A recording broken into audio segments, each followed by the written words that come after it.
hello friends तो मैं बर्तमान आसो CSB अर्थात सेंट्रल सिलेक्शन बोर्ड यार ऑफिशियल वेबसाइट तो किस समय पूर्व এটা নতুন নোটিফিকেশন মুকলি কৰিছে আপোনালোকে ইয়াতে চাওক যে VCDC সেক্ৰেটাৰীৰ বাবে যেটো এক্সাম লোৱাৰ কথা আছিল ইয়াতে এই সানডে অৰ্থাৎ 25 মে তাৰিখে এটো পোষ্টপোন কৰি দিয়া হৈছে আৰু এটো ৰিশেডিউল কৰি দিছে জুন মাহৰ 1 তাৰিখলৈকে চাওক কি সময় পূৰ্বে নোটিছটো মুকলি কৰিছে যে it is hereby informed to all the candidate for the post of secretary VCDC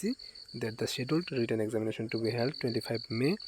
Sunday has been deferred and rescheduled to on 1st June 2025 Sunday আৰু ক্যান্ডিডেট সকলক ৰি-ডাউনলোড কৰিবলৈ কোৱা হৈছে এডমিট কাৰ্ডখন আৰু আপোনালোকৰ ইয়াতে আকৌ ডাউনলোড কৰিব লাগিব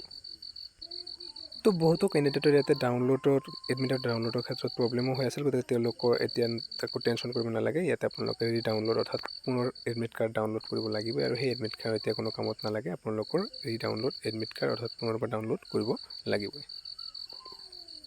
গতিকে ইয়াৰ বাবে এডমিট কাৰ্ড কেতিয়া মুকলি কৰে ৰি-ডাউনলোডৰ বাবে আপোনালোকক জনাই দিম এইখিনি আছে ভিডিঅ'টো নিশ্চয়কৈ লাইক এটা কৰি ৰাখিব থ্যাংক ইউ